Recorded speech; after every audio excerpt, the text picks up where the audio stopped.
Good morning, everyone. Welcome to Zoom for Lunch. So today we have a special speaker, Tom Peyton, and he will be speaking on The River of Doubt, Theodore Roosevelt's Darkest Hour by Kansas Millard. But before we start, let me tell you about some activities that we still do have going on at the library. We're able to have our Pioneer Memorial Book Club, which meets the first Monday of every month at 7 p.m. We meet upstairs in the large area so we can social distance and wear masks and do the things that we need to do. But we read a book together, and then each Monday of that first of the month, we discuss the book.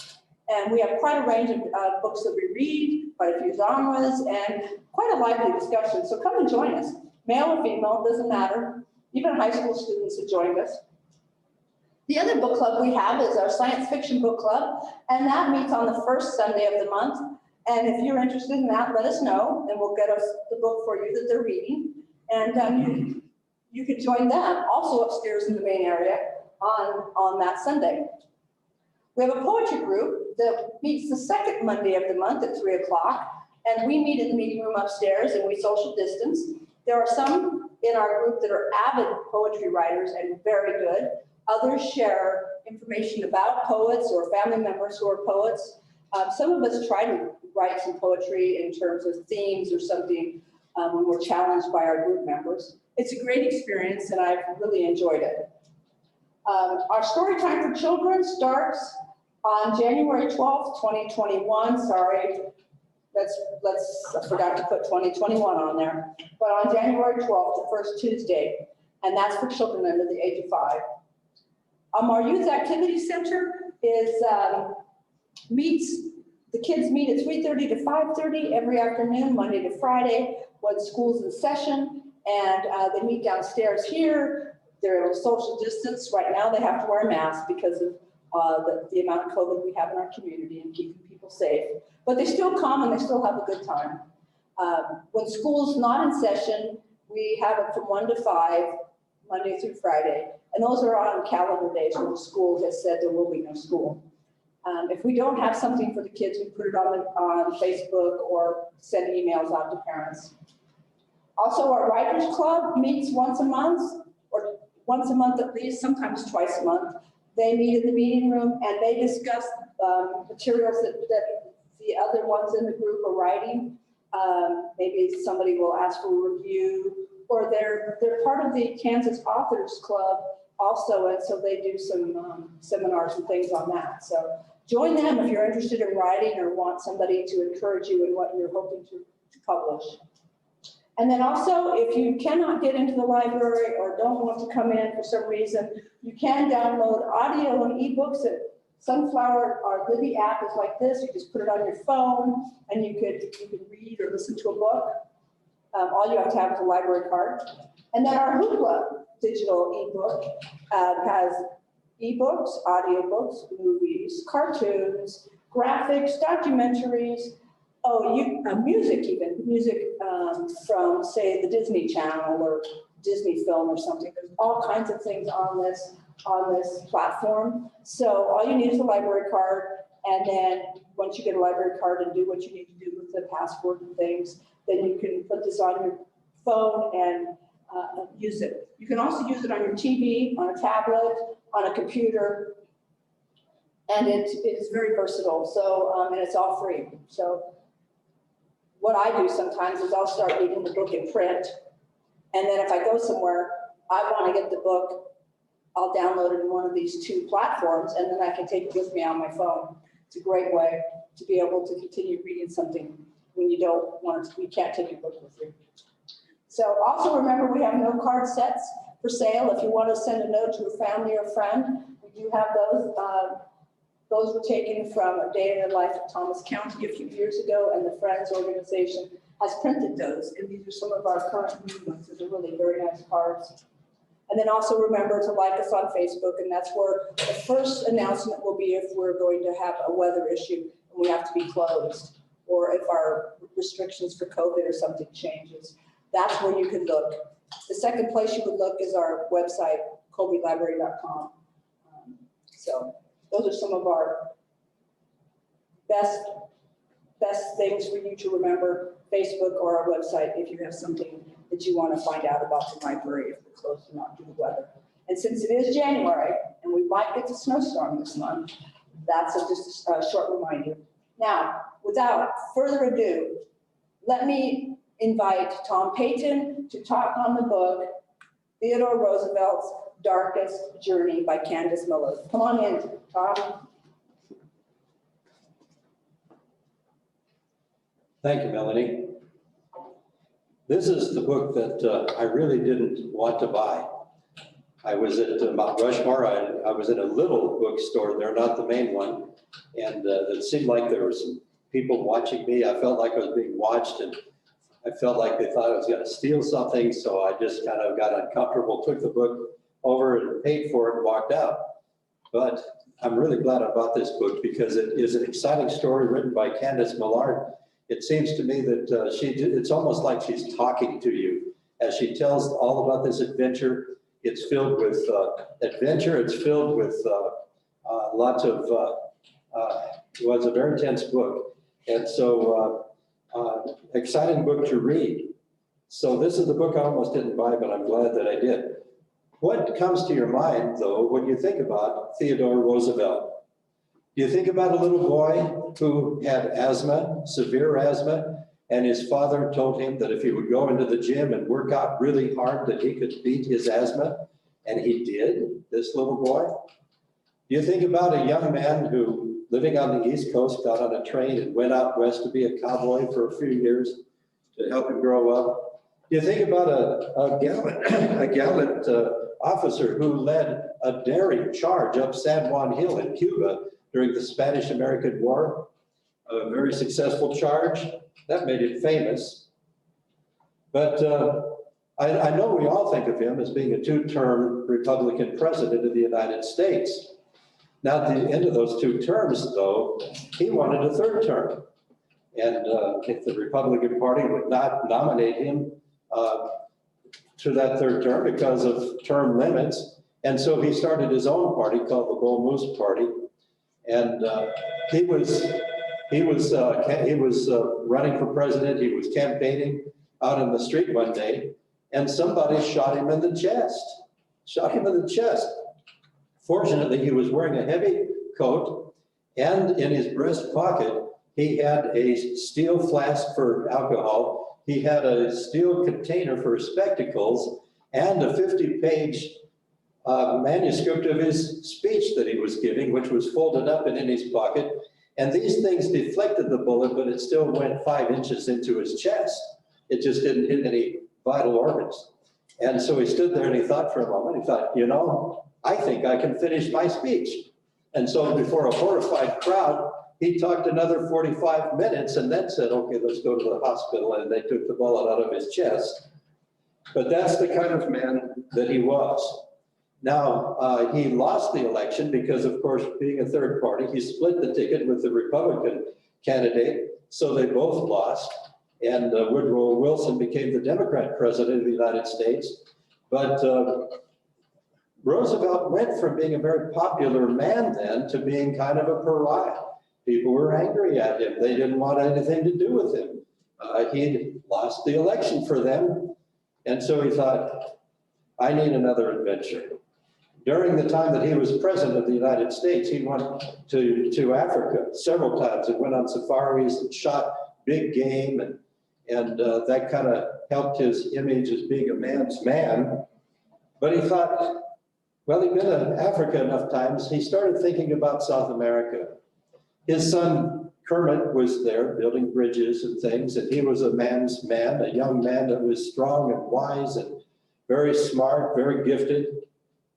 And so he thought he'd do something in South America. He spoke to a Catholic priest that he knew, Father John Zom, and they talked about South America. And it turned out that there was a tributary that ran from the western part of Brazil all the way to the eastern part. It was 1,000 miles long. It was not on the map anywhere. It had never been explored.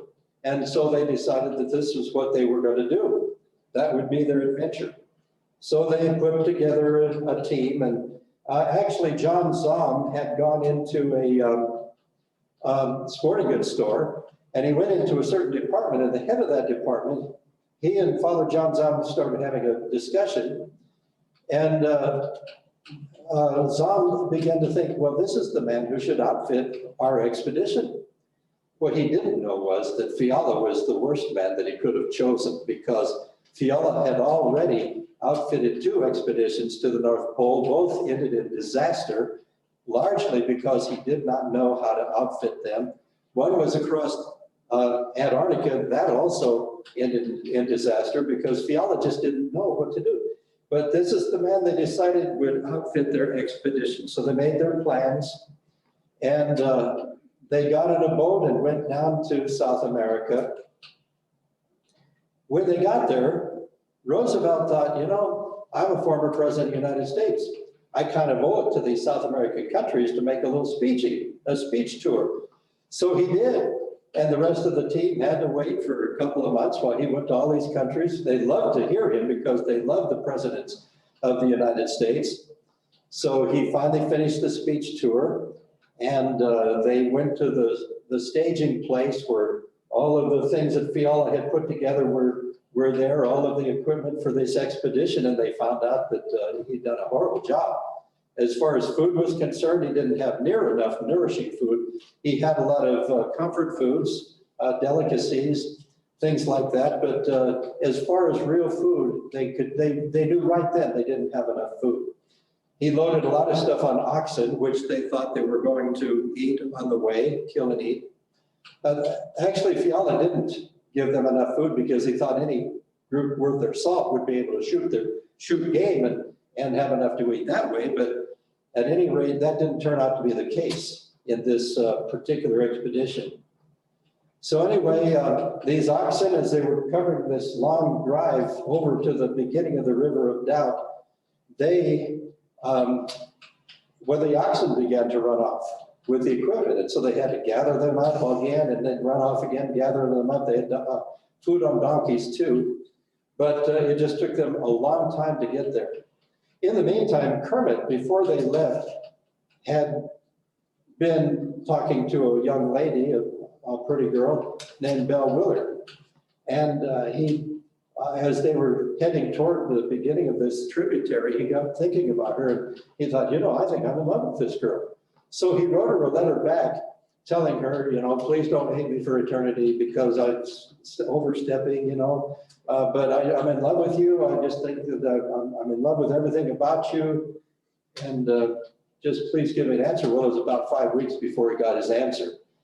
And so he was really in suspense. But her letter was the same. She says, oh, I can't imagine that someone like you would fall in love with someone like me. Yes, I'm in love with you. And so they sent 2 letters each, another letter each before the expedition began. And they were engaged to be married. Well, now, of course, Kermit, his father, President Roosevelt, was on this expedition. He felt like he had to be there for him and make sure that nothing bad happened to him. But he really wished that he could be there to marry Belle Willard. So anyway, that's how they started their expedition. They finally got to the very beginning, up in the mountains, the beginning of this tributary, and they had no idea what was in store for them. You know, you would think maybe that this would just be going along a peaceful river for 1,000 miles, but it wasn't anything like that. They were in the mountains. So obviously there were going to be a lot of rapids and a lot of waterfalls.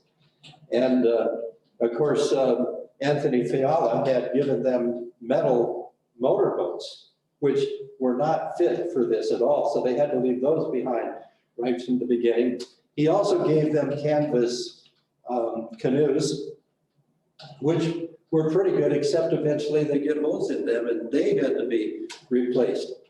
So they started by going along a trail where there had been some telegraph wires placed. And that went in for a while, and then they got into the area where they really literally had to hack their way through the jungle with axes and machetes. And they came to their first waterfall, and they had to portage the boats down very steep trails, of course. And these canvas canoes were okay, but pretty soon they were worn out, they were used up. And so they had to cut down hardwood trees And then they had to, all of them take tools and dig them out to hollow them out until they finally were hollow enough so that they could be in there with their equipment. And these were long dugout canoes. They had to shape them in the shape of a canoe, and this set them back days every time they had to do this. Plus the canoes were the dugouts extremely heavy to portage down these steep trails. So all of this cost them time and energy. In the meantime, there were a lot of bugs and there were flies, there were mosquitoes, and it wasn't long before President Roosevelt got malaria. And of course, Kermit had already had malaria before they even started this. And before the expedition was over, I think practically everybody had malaria. They brought plenty of quinine. And for President Roosevelt, eventually they'd have it even given intravenously to him. So at any rate, this was a difficult thing. There were a lot of dangers along the way because the river had piranha in it. So they had to be careful where they bathed. There were very few places where there weren't piranha.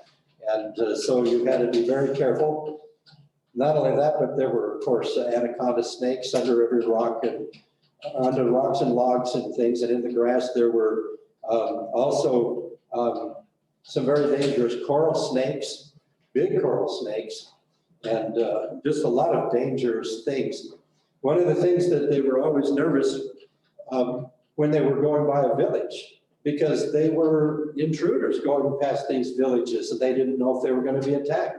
There were those poisonous frogs, you know, the really brightly colored ones, and the villagers would take their arrows and tip the arrows in the poison of those frogs and make poison arrows, and they were crack shots. So this team knew that if they had been attacked by these villagers, they would have been wiped out. They did have guns and plenty of ammunition, but they knew that they probably couldn't defend themselves against these villagers.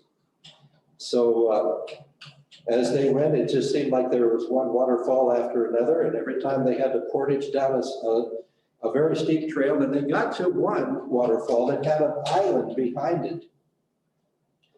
And Kermit thought, well, he went to one of the comrades, one of the native workers, and he said to him, why don't we take a canoe to the island there, and so we can see the trail going down on the other side, whether it's steep.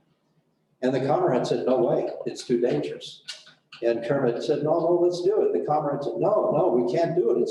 And so they went back and forth like that, and Kermit finally won the argument. They took the canoe to the island, and they looked over on the other side, and it was even worse on that side, portaging down. So they knew they had to take the original trail. But now they're very close to the waterfall. And as they began to make their way toward the bank, the current was way too strong. They were both taken over the top of the waterfall. Kermit was slightly injured, but the comrade was killed. And you would have thought that Kermit would have felt awful about that, but it was almost like, well, this is an expedition. People get killed on expeditions, and they would have, a number of them would die on this. But it was just like, well, somebody died, that's what happens. Just mark it down and move on. So he didn't seem to have any emotions about it at all. And it is true, they had 3 men who drowned and another man who was killed, and then downstream there was a man who was murdered. One of the comrades was murdered by another comrade. Now they didn't know what to do about that comrade either, because he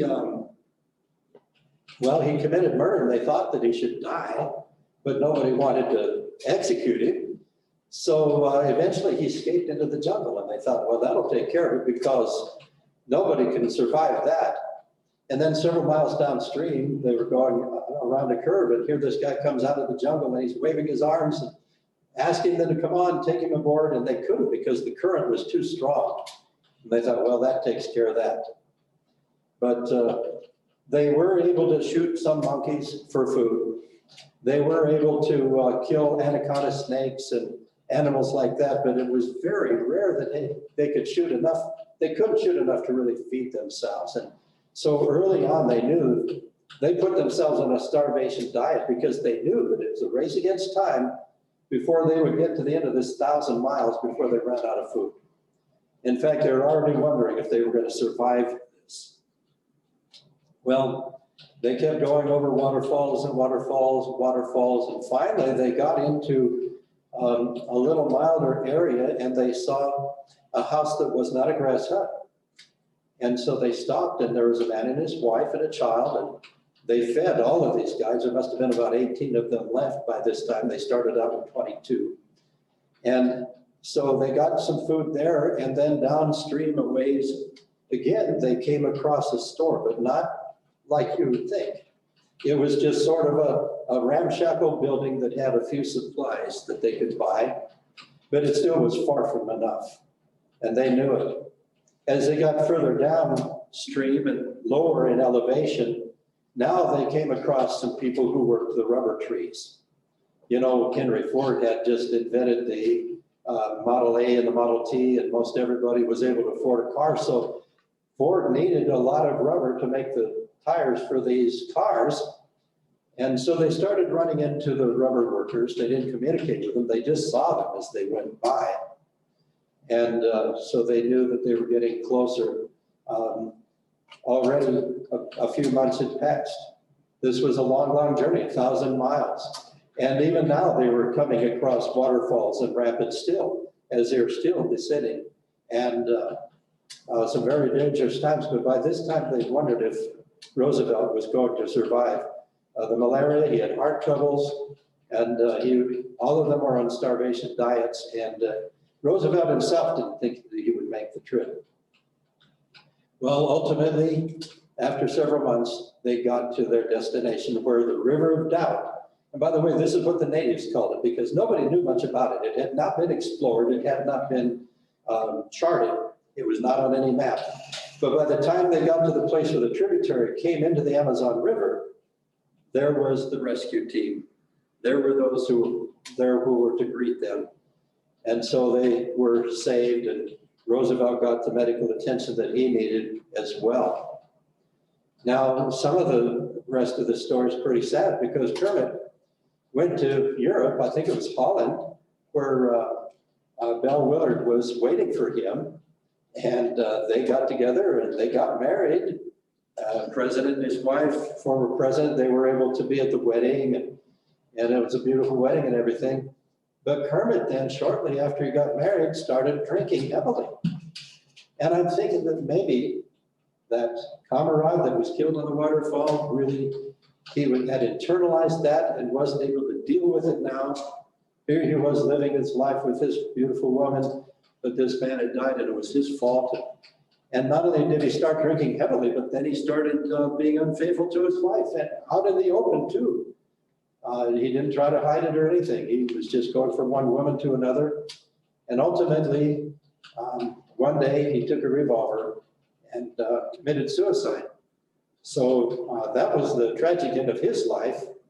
As far as Roosevelt, he came back up to America, you know, and was telling all about, he was giving speeches about this River of Doubt trip and how they put the River of Doubt on the map.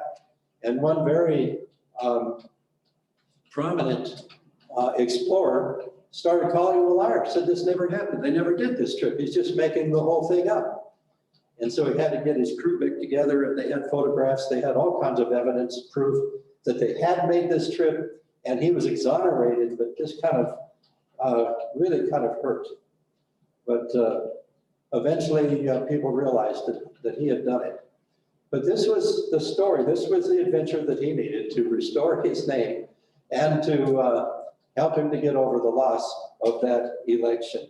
So I thought it was a very exciting book. It was just dramatic all the way through from beginning to end. A book that's written in such an engaging way that rather than having to plot through it, it's really hard to put it down. So I hope you get a chance to get a copy, maybe online. It's still available, about $15 for softcover, I think, but worth buying and worth reading.